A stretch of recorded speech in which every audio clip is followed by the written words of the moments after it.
Hello from the studio in Nitro, West Virginia. This is Unreasonable Doubt. It's a podcast about West Virginia University basketball. I'm Josh Witt, and I didn't say this was a must-win because that feels harsh to call that before Christmas. And West Virginia went to Cleveland in a place where you have good memories of West Virginia defeating Ohio State in this building.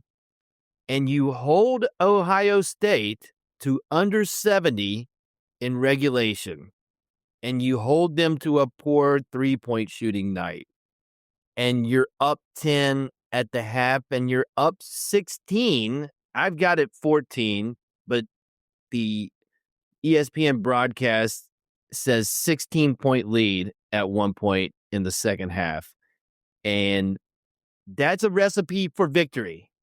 If you look at the win probability chart, I'm sure it got high. I'm looking at it right now. We got to, the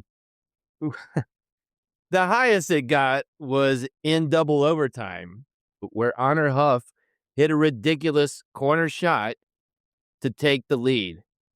And all that to say, West Virginia loses this game. West Virginia loses 89-88 in double overtime. The only Power 5 non-conference victory West Virginia is going to leave non-conference play with is at home to a Pittsburgh team that apparently is young and not very good. And I think the play of the game, the play that encapsulates the game, it happens in the second half. And I'm hoping this is not an indication of the season. Think back to that one sad season where one of the twins for Oklahoma hit a turnaround, almost midcourt three. I'm sure it was closer than that, but that's how I remember it. And it just extinguished WVU's season. It wasn't in December. It was in conference play. And this was back when Oklahoma was in the Big 12. But there's certain shots where it's like, and all of them for me are bad, where you're like, okay, that's it. And I don't want to do that on December 13th. That feels wrong, and it is wrong. But the play, West Virginia, as I mentioned, had a big lead in the second half. Ohio State made a run, which teams do, should have expected a run. And they did, and yet West Virginia was pulling the lead back out. It got, I believe, to like 3 or 4. West Virginia got it up to 8.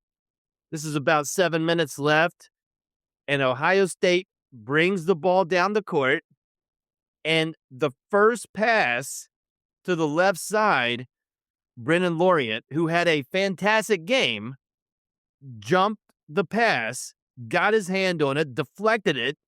It goes to the backcourt. He gets pushed.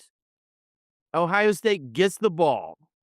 So it starts with Lauriat making a great play defensively. And there were plenty of great plays tonight.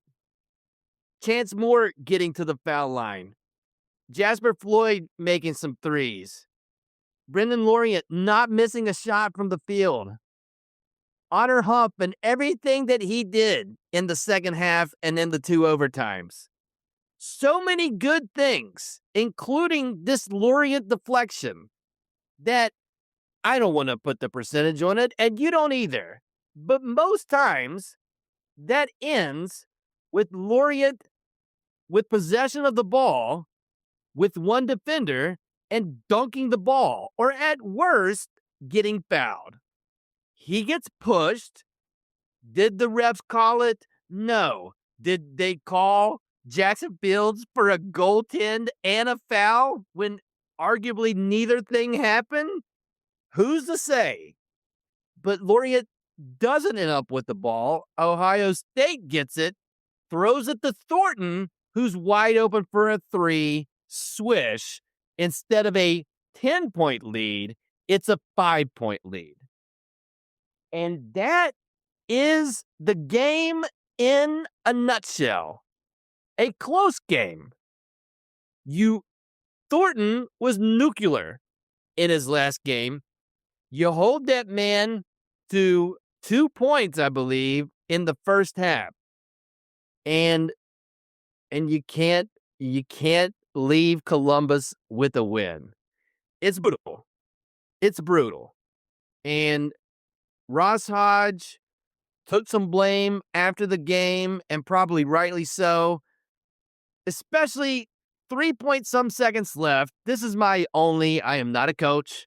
This is my only criticism of the coaching. You're down one, little over 3 seconds left. Honor Huff is doing Honor Huff things. I would trust him. It's 3 seconds. You're not going to get a great shot.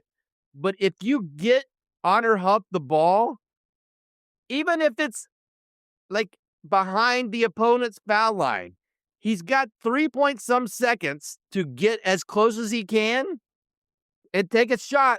I'll take my chances with that. The shot may not go in, but you get a shot up. Instead, it's trying to get the ball from the baseline to the other side, to your side of the court. And you don't get a shot off. And it's a dud of an ending.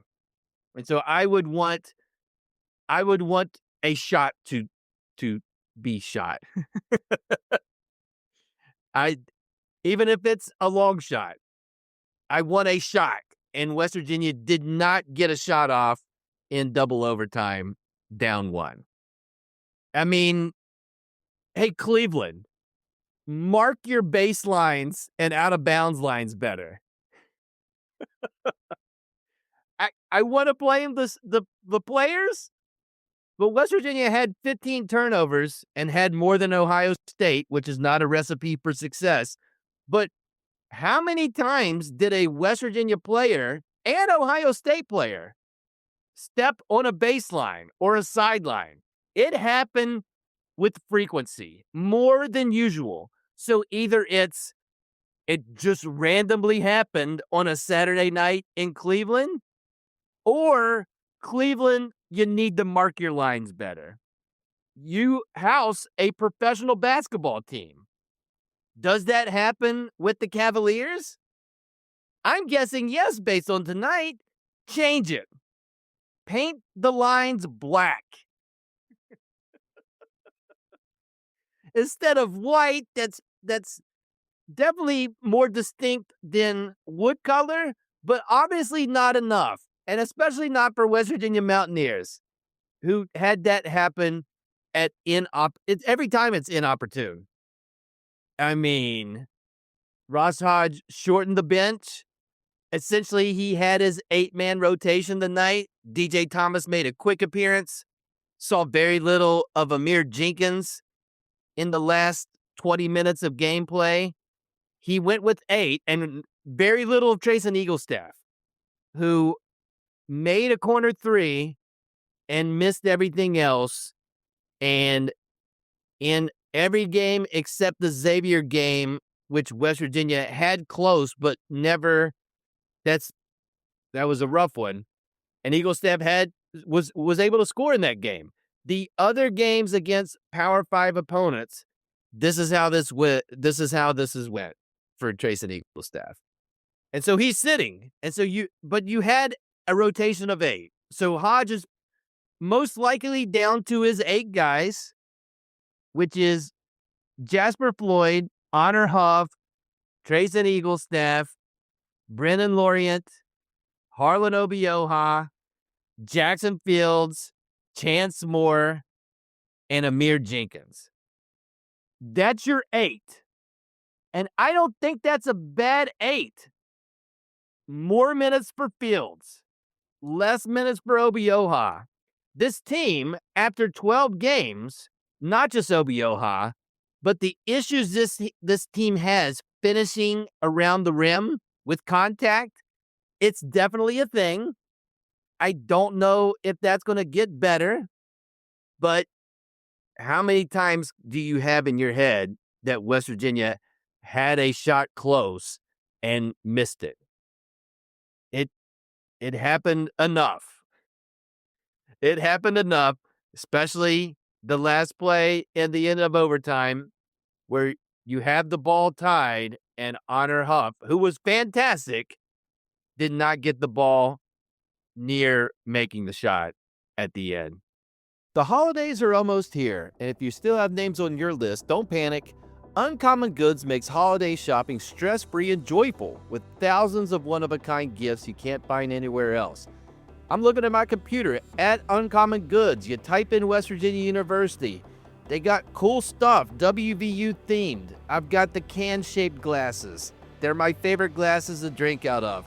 They got a college town wall sculpture, a stadium lights end table, super cool stuff, unique, one-of-a-kind gifts you can't find anywhere else. So don't wait. Make this holiday the year you give something truly unforgettable. To get 15% off your next gift, go to uncommongoods.com/musket. That's uncommongoods.com/musket for 15% off. Don't miss out on this limited time offer. Uncommon Goods. We're all out of the ordinary.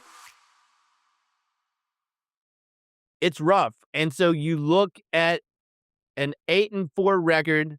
Mississippi Valley State is your last non-conference game, and West Virginia will finish, mark it down, they will finish 9-4 in non-conference play, and that's one game worse than what I had going into the season. I had them at 10-3. They're going to be 9-4. Let me remind you what awaits WVU in those first few games in conference play. Iowa State's better than any team you played. Kansas is better than any team you played. Houston's better than any team you played. Arizona's better than any team you played. Any other win outside of those will be the best on paper win. And so those aren't gimmies either. And yet there's so many good things that happened tonight. Laureate didn't miss a shot. He was perfect from three, including that three in double overtime. Honor Huff, the shots that he was making in this game, ridiculous. Fantastic. And so you've got a guy who's the I want the ball in his hands guy. You want Honor Huff. He wants the ball and you want him to have it. So that's a great thing to have if you want to be successful, and would keep me from saying that this team cannot be successful this season. But the issue is you have not gotten a game away from Morgantown on this schedule taken care of, and you could have had two of them. And maybe more, because if you beat Clemson, then they play Georgia, who knows?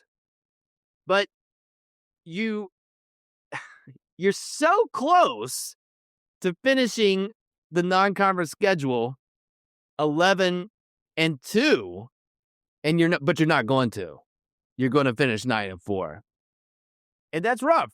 And that is not a recipe. Talked about it in the last episode. Having no top 100 KenPom wins in non-conference play, at best, that's an NIT season.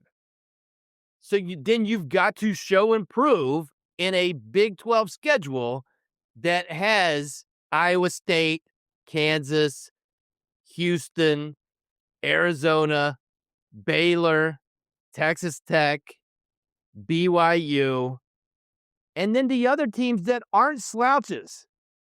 They're not. And the games that feel like, all right, this is manageable, and I thought this was a manageable schedule going into the season. It's still manageable, but you've got to do better than winning 6 or 7 conference games.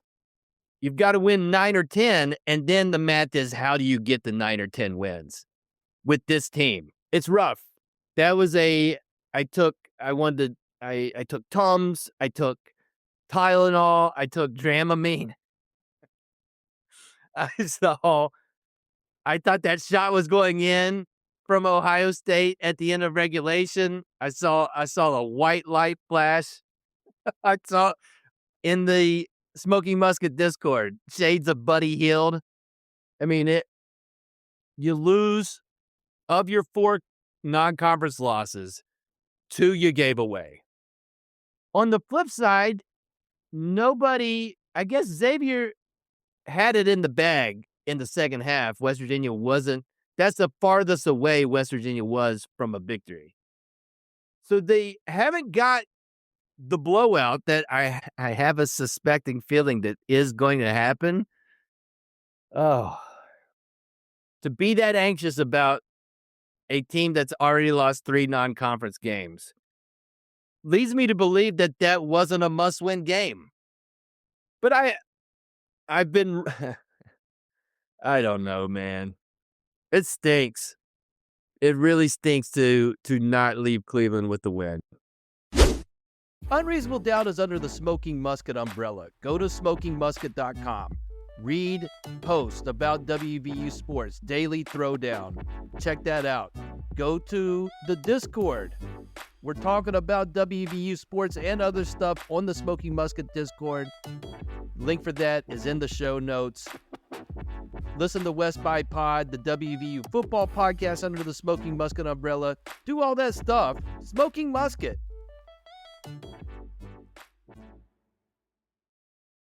The next game for WVU is the last game for the Mountaineers in 2025. It's back in the Hope Coliseum. It's 2 Mondays from now at the time of this recording, December 22nd, 7 p.m. The last game on ESPN Plus until March, I believe. West Virginia, in their last game of 2025, will play, according to Ken Pomeroy's computer, the worst team in Division I basketball. It's the Mississippi Valley State Delta Devils. And Mississippi Valley State has a reputation. And they care about basketball. It hasn't been one guy for a long time. James Green, in 2008, got the Mississippi Valley State Delta Devils to the NCAA tournament.